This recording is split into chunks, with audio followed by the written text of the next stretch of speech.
Okay, so I'm going to try to build some sort of desk chair. It's going to look similar to this. Reference is always like something that you should always have, and also keep in mind your level, okay? So something like this is much easier to do than something like that, okay?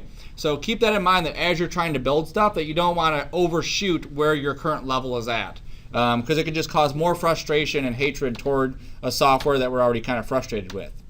Also keep in mind some of the other things. If I'm actually building this chair in real life, I wouldn't build it out of one piece of wood that I've like cut into a bunch of pieces. I would build it out of separate pieces and then put those pieces together, okay? But in the computer, we can build things like this out of one piece and make it look like that. Initially, we're using that as a way just to kind of go through some of the tools. But in some instances, you will build things like a chair or a desk or anything out of multiple pieces, especially something like this. There's no way I would try to build all of this out of one piece. I would be there forever. But something that's pretty blocky like that or like that, it's actually pretty easy to do out of one solid piece, okay? The other thing I like to do is while I'm working, I like to have my hotkeys up too, so that I can constantly reference these. If you're bouncing around and you're not sure of, how to get to something quicker, use the hotkeys, because these are just going to save you a whole bunch of time. Whether it's up on your side screen or whether it's in front of you. If it's in front of you, it's better, because then you can actually like write more stuff down. All right, so, and regardless of the program, if I'm working in Cinema, how many in here are going into actual 3D? Okay, quite a few. All right, if you're going into actual 3D, in the next classes we're using Maya. Everything that we were doing in Cinema still applies to Maya. Okay, so the exact same way that you model stuff in Maya, the same way in Cinema. It's just a different way to get to those tools. I'm more of a Maya person. Billy's actually more of a Cinema person. He's gone through all the Maya stuff. He knows the Maya stuff, but he prefers Cinema. So I kind of stumble through Cinema as I go, where Billy kind of probably flies a lot easier. So the first thing I'm going to do is to create a cube. So if you want to follow along with me, feel free to follow along with me.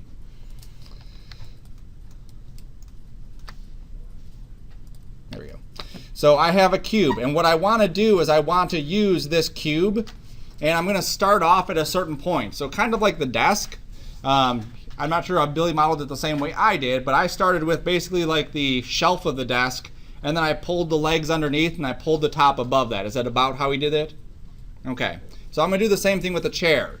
This area here, this first cube, that's going to be the seat of the chair. Okay.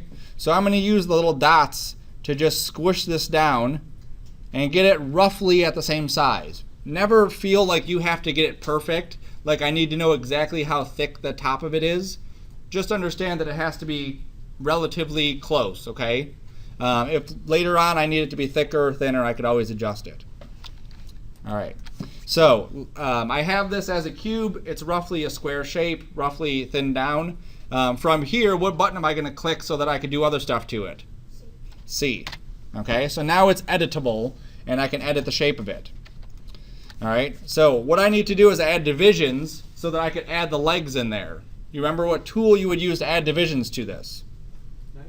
Knife. Okay, so we hit M to get to the knife tool, and then we hit K, or we can just hit K to get to the knife tool. All right, and then we have to be in edge mode, obviously, so that we can add loops. One of the things that from Maya to Cinema, I'm always kind of transitioning back and forth of what buttons I need to hit. One of the things that annoys me inside of Cinema is that there are some weird defaults set up on their tools. So anytime you're using any tool, always look off to the right, because sometimes if you're trying to do something, it's not working, something over there is or is not clicked. One of the things that's usually always clicked is restrict to selection. Okay, so if restrict to selection is clicked, that means I cannot add edges unless that is unchecked, because right now I don't have anything selected. Even if I click, oh, sure, make me a liar. Oh, whatever. Sometimes it doesn't work. Sometimes it does. So here I don't have that selected, so I should be fine where I can add other divisions. Now if you downloaded the Cinema 4D release 18 and you started playing with that, they've actually split up the tools a little bit more, and there's actually a really nice one where you click this once and then you could just add in multiple edges. So I could say I automatically want to add 3 divisions on this, which is pretty decent. All right, so that's good enough there. I'm going to add a couple this way too. And then I'm just going to switch back to my move tool and just adjust the spacing of these. So I use my middle mouse to click, go to the top view, and then I can see the divisions of this. Okay? So now I can see how big this one is compared to that one compared to the other ones. So let me do that part again real quick for you just so you can see it. And don't be ever afraid just to do it again, because the more you do this, the easier it's going to be. So there's my initial cube. I always bring it up above the ground and just shrink that down there. I hit C. I go to my knife tool, switch to edges, and then I can add in my divisions. Okay? So I need 4 divisions on here, 2 one way and 2 another. And what that gives me are these squares. That's what I'm after, because those squares are what I'm going to pull out to get the legs. Okay? Then I can just middle click to go to the top view so I can actually see those things. If at any point you are following along and I go too quick, let me know. Say, slow down a second, let me get caught up. Is everyone good so far? Yes? Okay. So I'm going to select all the edges here. So I can just double click this edge, hold down Shift, double click that edge, and then I can use my move tool to adjust where they're positioned. Okay, so I'm just going to kind of evenly space these in the width way. And then I can just evenly space this so that it looks, oops, like that. I'm going to go a little bit further. I want that to be closer to the edge. Like that and like that. You're gonna stumble through some of these tools. The important thing is to be observant. Okay, so if you notice right away, like on his, he started moving the edges. And as he moved the edge, he noticed there was an edge underneath it. So right away, that should set off a flag saying, hey, something's going on. All right? So then we know to undo, double click it, and then we can move it wherever, and the whole loop will move with it, not just that one edge. Okay? So we take a little bit of time just to line this up a bit better. Now, if it's not perfect, it doesn't matter. No one's going to see that this square is maybe a little bit bigger than that square. No one will ever notice, okay?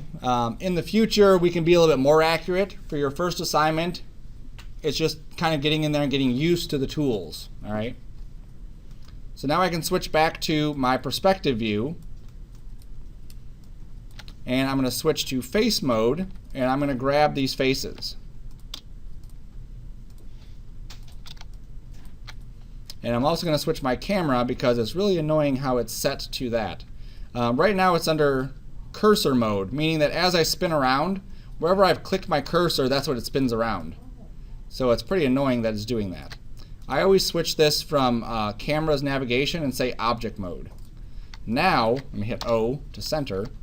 Now as I spin around, I'm spinning around my object. So that'll make it a lot easier to isolate your object and see exactly what we're trying to get to. Under cameras, navigation, object mode. So whatever you have selected, that's what will center around it.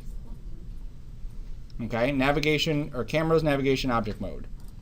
Now if you don't have anything selected, obviously it's going to just default to that cursor mode and not that object mode. Okay? Alright, so now I have the legs here. So now I need to pull out the legs. Now I can't just go through the move tool and pull them out because it does that. That doesn't help. So what tool should I use to pull them out of there? Extrude. Extrude, right? So we go to M, and then we hit T, and then we can just drag this down. Now, like I tell my class, don't worry about getting those drug out perfectly. All you have to do is drag them out enough to see that they've been drug out. Then you can use the move tool to finesse it. Right? There is good enough. T or D? T. Because we use D. Which one was D? Close polygon tool? Isn't it this one, the extrude here? I'm thinking differently, yeah. Just D? I've never used just D. Let me see. I guess D is that too. Let me switch to the move tool, hit D. Yep. I guess that would work too. Okay. Okay. So that's a new one for me. There we go. Yep. So you could use just D or M and then T. M and T. All right. So now we have legs pulled out. Now I want to define what the back of this is going to look like. Okay. Now again, don't be concerned if you have a desk, you have a chair, and somehow the scales don't match up. Everything can be adjusted later. We can shrink the entire scale of the chair down or up. I can move the legs or the seat or anything really afterwards to adjust it. So now I'm going to go into here. I know where the desk is, so the back of it should be like on this side. And then I want to just adjust this a little bit. So I'm going to go to my edges and just pull the edges forward a smidge, like that. Just so that the backs have a little bit more room to them. I'm also going to go to the scale tool and just grab this and just scale that in a bit. Okay. Now what that does is it makes these squares bigger, so it just feels like the desk isn't just a continuation of the legs going up, or the back of it isn't the continuation of the legs. So I can go back to the faces, and I'll use D this time. There we go. And pull that, and pull that up. And then I believe I can use subdivisions. Look how easy that is. Okay, so I just go over here to use subdivisions, and I'm going to physically look at this to see where I want stuff to be. So I have a gap here. Typically there's a gap on the bottom of the chair. Then there's going to be a back arm, a gap, a back arm, a gap. So I need one more division in here. All right, so I'm going to go with 5 divisions. Click. And so now I should have a gap, an arm, a gap, an arm, a gap, and then an arm. Or a back, whatever you want to call it. All right. So now that I have that, then I'm going to use a tool called Bridge. Did you go over Bridge yet? Okay. So what Bridge allows you to do is I have a face right here. I have a face right there. And what I want to do is just connect those two faces. I want to literally bridge the gap between those two faces. So if I go to my Move tool and I just select these two faces here, and I go to M, that's why I like M, because you can see everything, and then you can hit B for Bridge. It brings up the Bridge tool. And the way it works is it says, okay, you have this Bridge tool, what do you want to connect to what? And so I have to go over here and kind of line myself up so I can see it better. But I want to connect this face to that one. Now if you look as I drag, it's showing me this little line, because it doesn't know how do you want to connect these. Do I want to connect that corner to this corner or to that corner? No, I want to connect it right across to that one.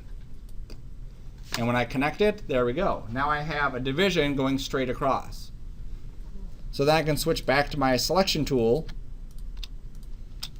go back to Bridge, and that time I just clicked, okay, just so you can see what's going to happen. It doesn't know how to connect it. So what it does is it connects it however it feels like connecting it, which is obviously the wrong thing. So I hit undo, I drag it across so it's a straight line, and there we go. Switch back to my selection tool, back to my Bridge tool, and draw that out.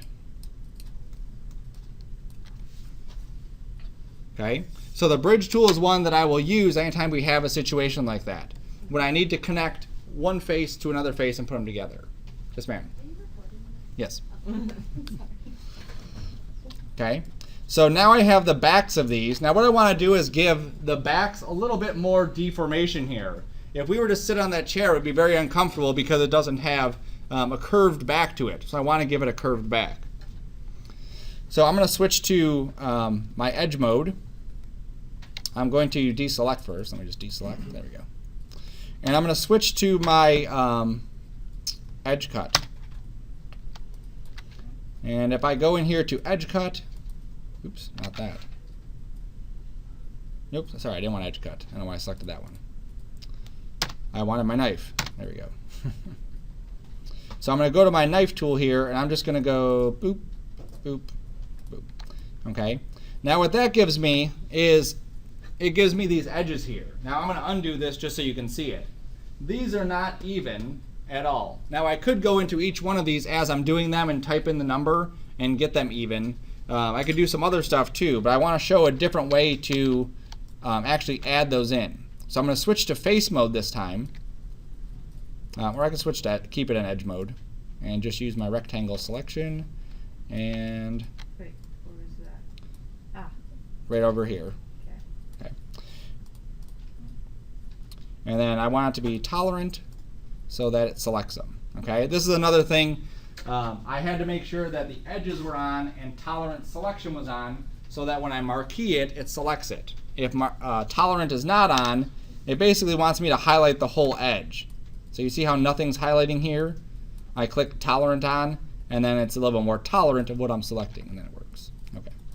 So I have those edges selected. So now what I want to use is the knife tool, but in a different way that allows me basically just to slice 3 lines right down the middle, or right down the centers.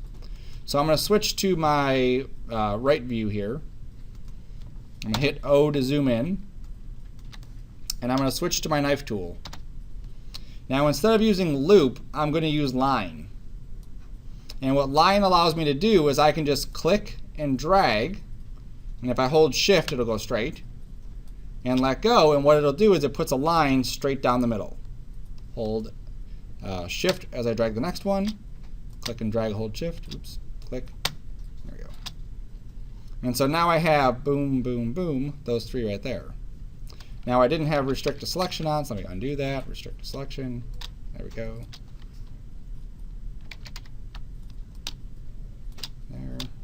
There, come on, and there.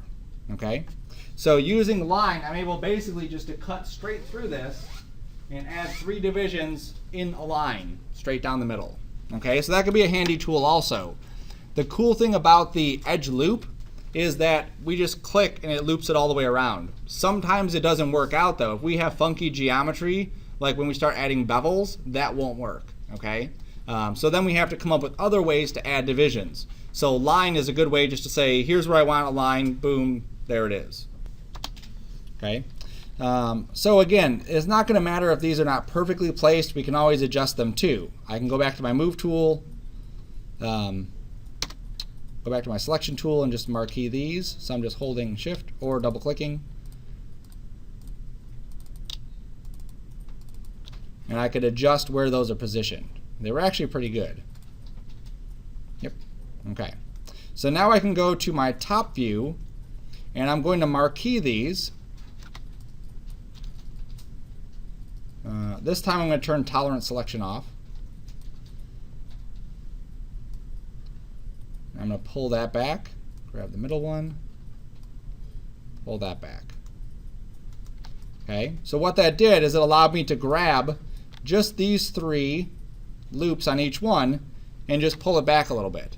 Okay, so that gives me just a little bit of an arch along where the back would sit.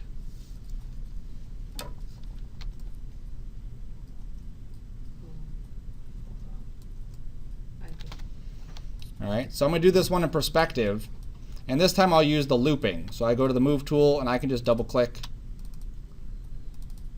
these 3, let's say, and I can move them separately too. So I can grab these and pull them back, then double click this one and nudge that back. Then I can go to these and just kind of nudge those a little bit.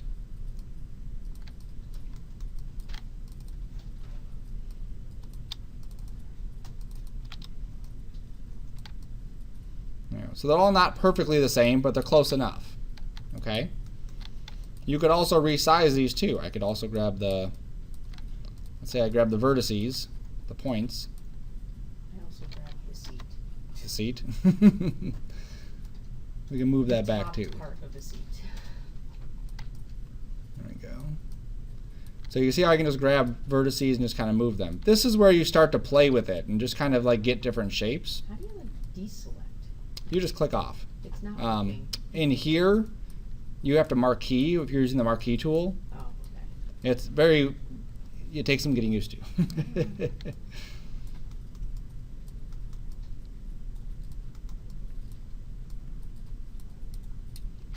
Okay.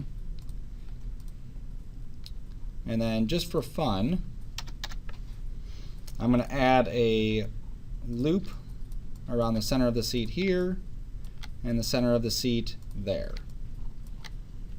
And if any of you have ever used a good chair, you know that there's usually kind of like a dip in the chair so that your legs don't get, what's that called?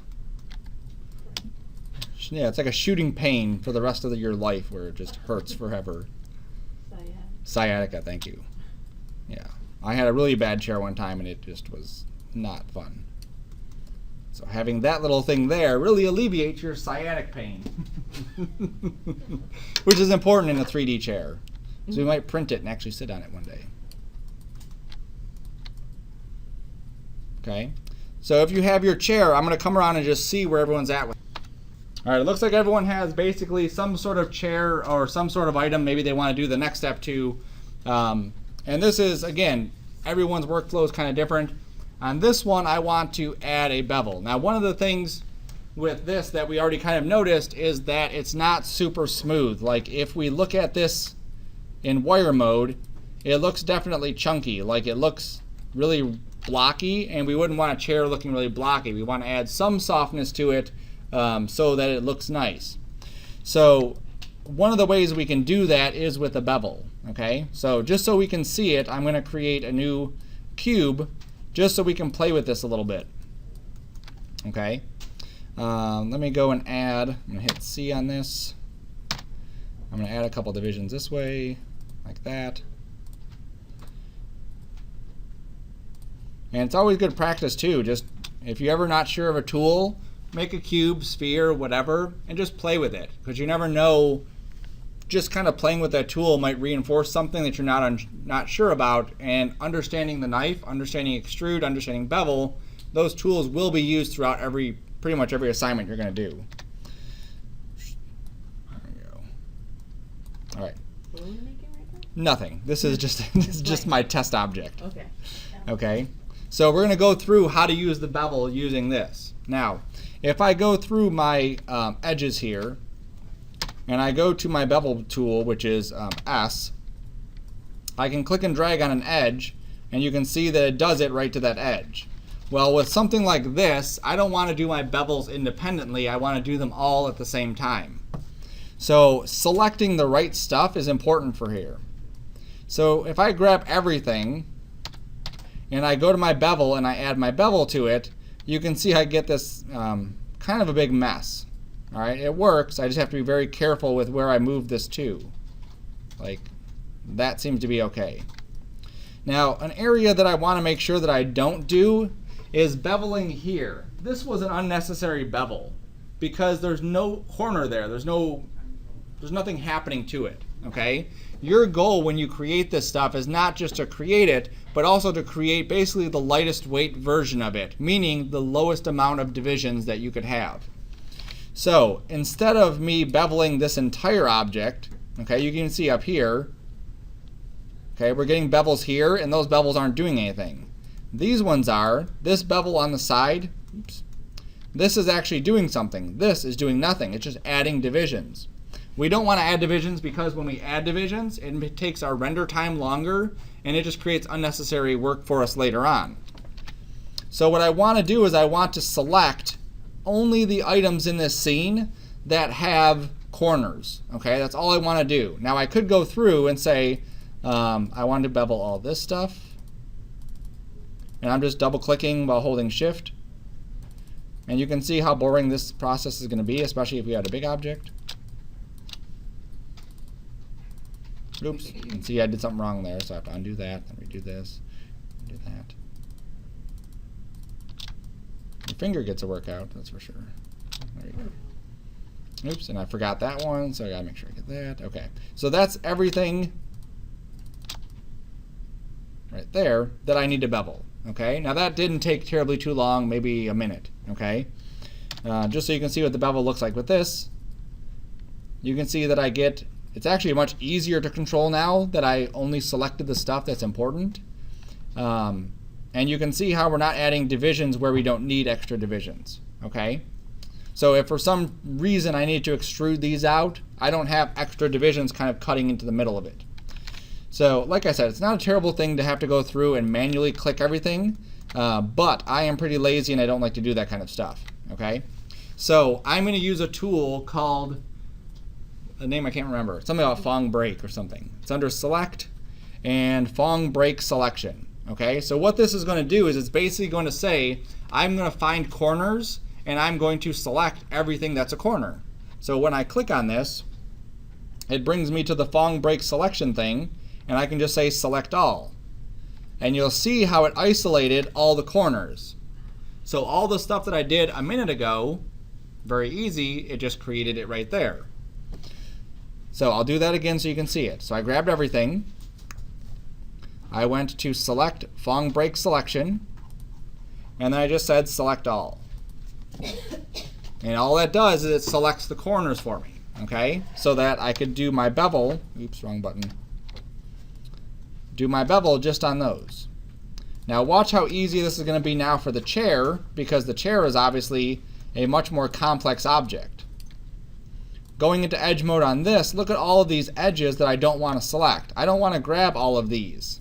I don't want to grab this right here or this right here. Any of those, if I grab them and I bevel them, when I go to the next part, which is smoothing, it's going to look really funky. Instead of having a nice smooth back, it's going to be like a corner and then smooth, and then a corner and then smooth. It'll look funky. And just so you can see a side-by-side comparison, I'm just going to copy it off to the side. Just scoot you off to the side. There we go. All right. So this one, I'm going to go to my edges. I'm going to go to my selection. I'm going to grab all the stuff. There we go. I'm going to my Fong Break Selection, Select All, and you'll see it selects perfectly all the corners because it knows. It just magically knows. Except for this one. You can see that it didn't do this one here. That's no big deal because I can just go to my Selection tool or my Move tool and just Shift double click that. And then just to be safe, kind of look around. Oops, here's another one I didn't do. Mine are all over the place. All over the place. I'll show you in a second how we can customize that too.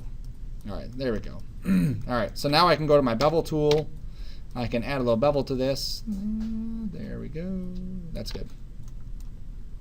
Okay, and I'm going to leave this as a chamfer. I'm going to add some subdivisions in here. Those subdivisions will help round it off. So if I don't have subdivisions, it's basically just like cutting it. As I add subdivisions, it rounds it off and we get this nice little smooth area. Now we don't need to add a bunch of subdivisions to each one of these corners because the next step that we're going to do will add more subdivisions to each of those. So usually like 1 or 2 is going to be sufficient. Okay, so that should be good there, 1 or 2. All right, and then you could play with things like depth and round, and you know, the cool thing about Cinema is everything is like right there. So if you want to just click and drag, scrub, see what it does, it's kind of a neat way to work.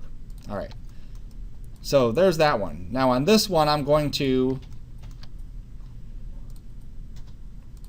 click you. Come on, there you go. I'm going to grab all the ones on here, and this one I'm not going to do anything fancy. I'm just going to bevel the entire thing just like the other one was.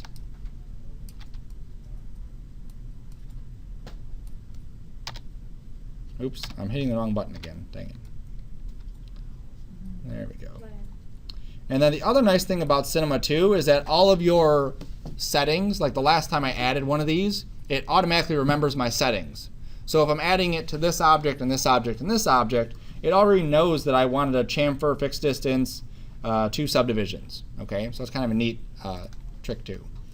All right, so now right away you can tell without going even a step further what this one is looking like. Look at how blocky this is. It still has the bevels, but it's blocky in each one of those areas because of how the bevels are set up. Okay, so this one is kind of like a junk one. It looks actually pretty horrible. This one looks pretty smooth, just like that. Now the next step we're going to do is we're going to add this into a subdivision surface. And what that does is it basically just takes this shape and smooths it out. So any of these like rough areas, like you can see here how this is still rough, that will be nice and smooth. So I'm going to undo just a couple more steps here because I want to undo before I did the bevel on this, which I think I did. Yes, okay. And I'm going to take this one, I'm going to go to my subdivision surface, And just like the bend one, it creates some sort of box there. It doesn't do anything until an object is placed inside it.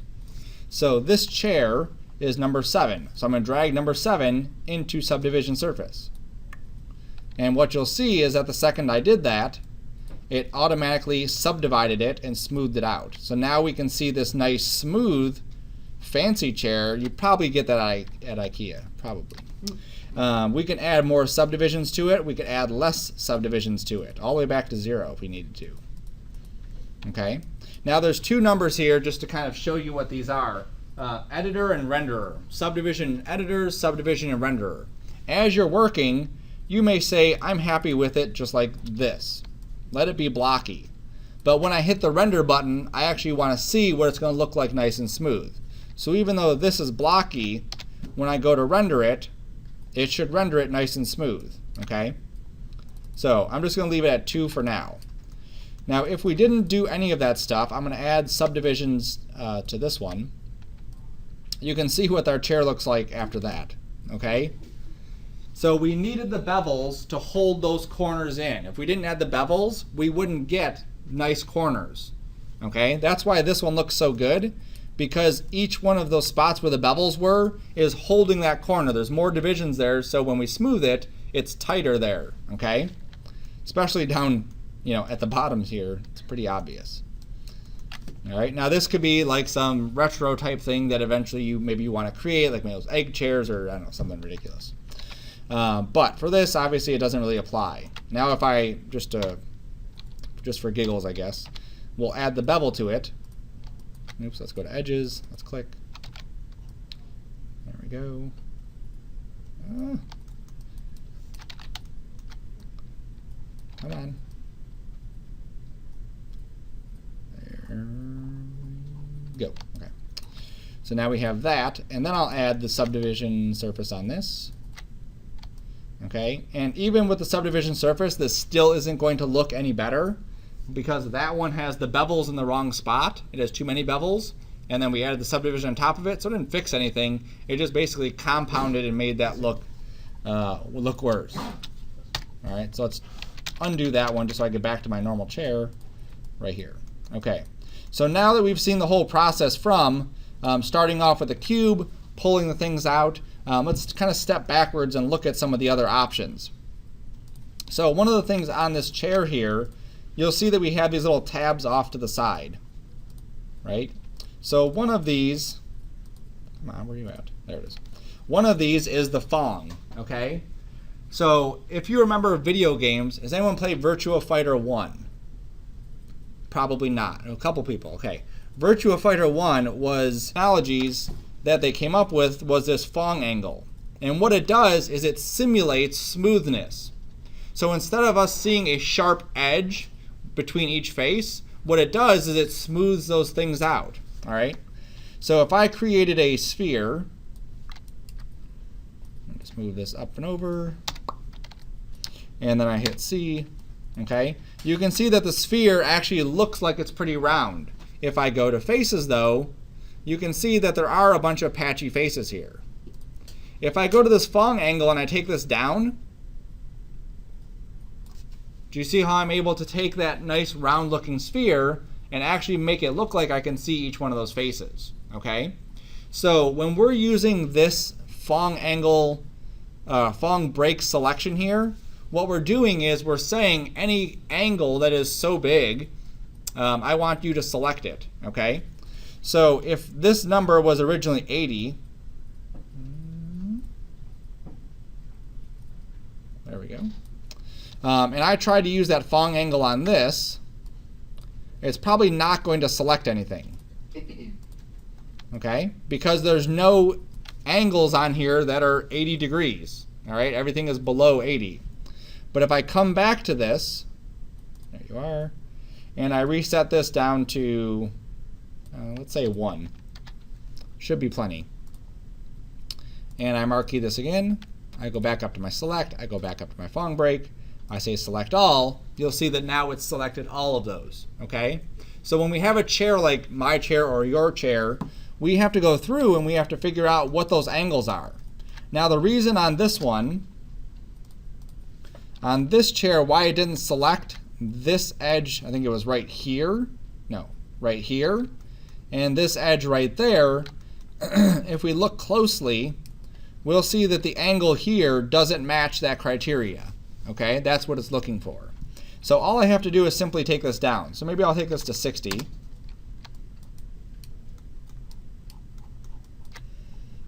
And I'll select everything. Oops, make sure I'm in edges. There we go.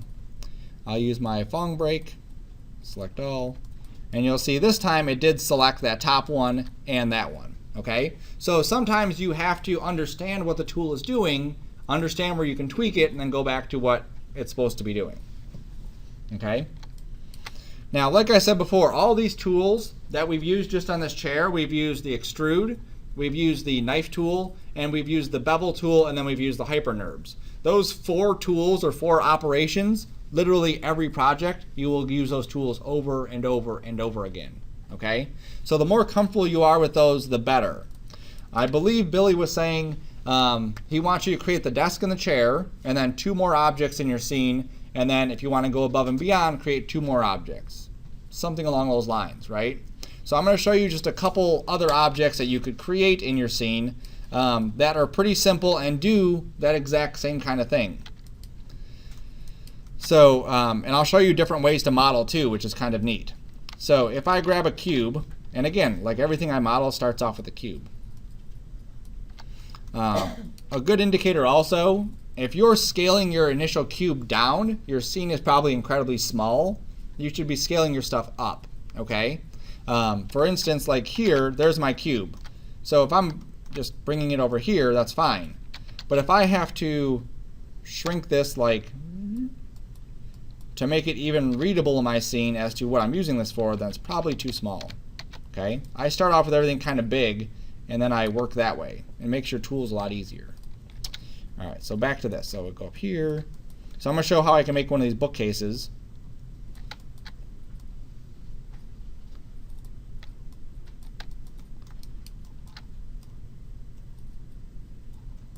And shrink this down. So what I'm doing is I'm creating the bottom row for this bookcase. That's what I'm doing. That should work. Okay. So then I'm going to hit C again. I'm going to go to face mode. I'm going to click this one, and I'm going to extrude it straight up. Okay. And this is how tall I want my bookcase to be. That should be good enough. Okay. Then what I'm going to do is I'm going to add subdivisions for each one of my shelves. All right. So if I want 1, 2, 3, 4, 5 different areas here, I need to make sure I have enough divisions. So I need to have 1, 2, 3, 4 divisions in there. Okay. So I have one already on the bottom. So 1, 2, 3, 4. That should be good. Cool. All right. So then what I want to do is I need to have some way to divide each one of these shelves up. If I simply grab those faces and extrude them, it's going to leave me with like a paper thin box, and it's not going to be shelf box. So here, watch how I use that bevel, like the way we didn't want to bevel before. Hit the right button next time. There we go.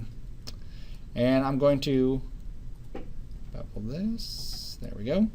And I'm going to put this down to 0 divisions. And I'm just going to adjust this offset, and that's going to be the size of my shelves back here. Okay, that's the actual size of the wood between the shelves. That looks pretty good. I need a division up here, so I'm just going to click off, go to my knife tool, set it to loop, add a division there. I need a couple edge loops on the side, there,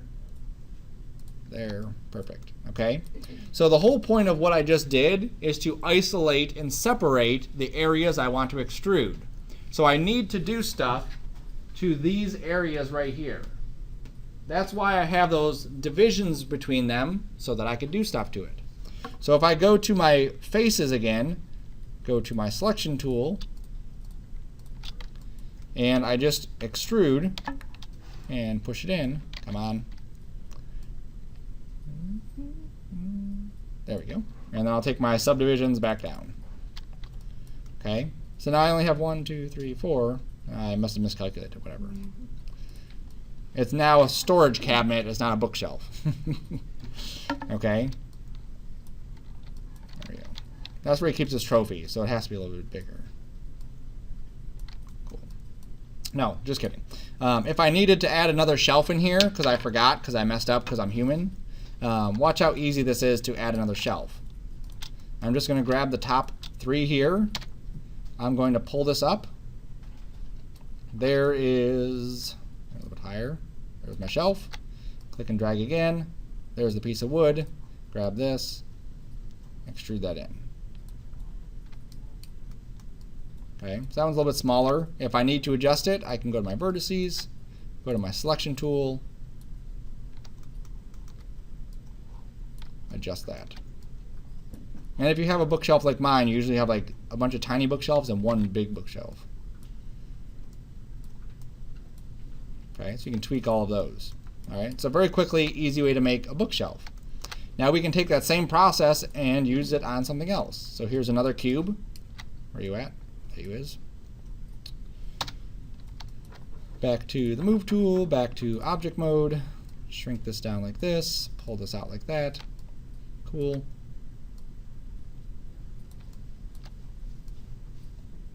There we go. Okay. So in this case, what I'm going to do is I'm going to make a computer screen / picture frame. If you look at them, they look pretty much the exact same thing. So I'm going to grab the face for this, and I'm going to use an inner extrude. So I would hit the I. Thank you. That's magnet. That's magnet. Who said that? Fail the class.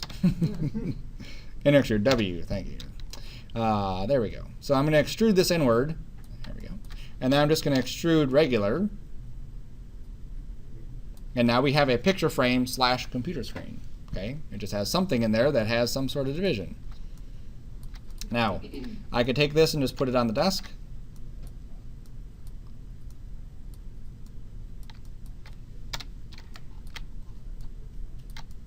Like that. That looks good.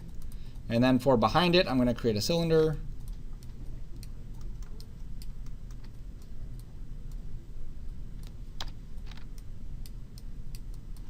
Let's shrink that in, shrink the height, scoot it up.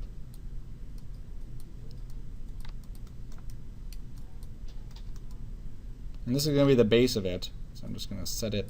That should be good. There we go. Okay. And if I go to my object, I'm going to look at this in shading, so I can see the lines. And then maybe I'll take this down to like 18. That should be good. Maybe I'll add some height segments in here, like 3 height segments. Yeah, that should work. Okay, so then I can hit C. I can grab that row and just push it down. Oops, I accidentally grabbed some on the top row. There we go. Okay, now once I have that, then I can just go to faces.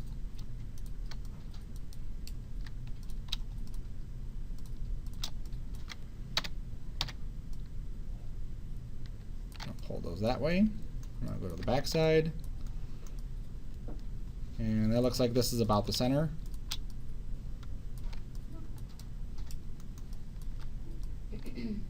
And if I want to, just for fun, I'll just taper the top of this.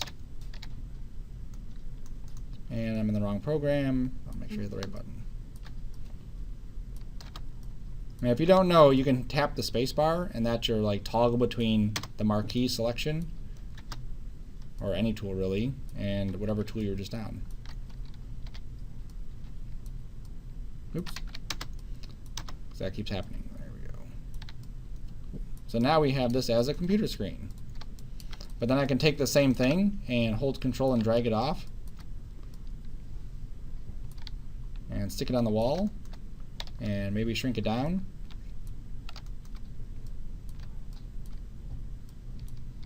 And put a couple of them over here. And now the picture frames. Okay, multi-purpose. You want a trash can? We can create a cylinder. Don't ask me why sometimes I go to the other menu and sometimes I go to this one. Just I'm like that. With this one, I want the trash can to be open, so I can't have this up here. So if I go to my caps, I can say, Can I say 0? I can't say 0. I have to say no caps. And then I have to make sure everything's good here. Slice. Just for fun, you can do these slicing things, which is kind of neat too. So if you wanted to create some like wall sconce or something, you could do that with this. Which is kind of neat. All right, that's cool. So I'm going to go to my vertices. I'm going to go to my marquee. I'm going to marquee these. I'm going to go to my scale tool and scale those out. So now there's the top of the trash can. And there's the bottom of the trash can. Okay. If I need to fill, whoops, every time. There we go. If I need to close the bottom off, I'll switch to edge mode. I'll go hit M, and one of these is close polygon hole, D. So then I hit D, I click, and now it's closed. Then I can go to face mode again. I can grab everything. I can go to extrude.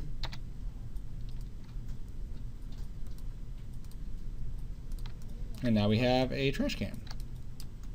And then just to make it extra fancy, let's go into this and this. That won't let me select it. I have to do that separate. And same thing on the bottom. And I'll just add a little bevel right to that.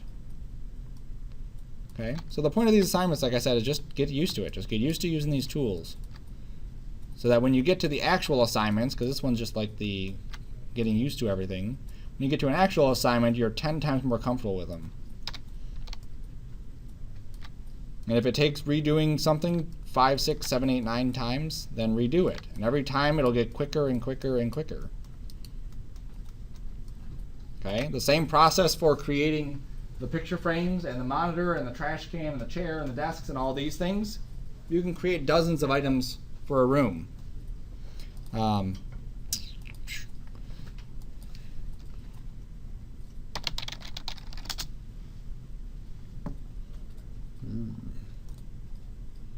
That's fancy stuff.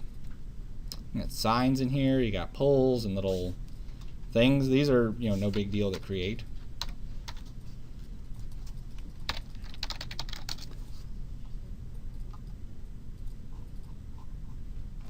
Ultimate video game room. Now I'm just looking at video game room because they're cool. There you go. So you got this cool entertainment center, you got these cool things here, you got these wire grids, you can add lights to the side walls, boxes, whatever.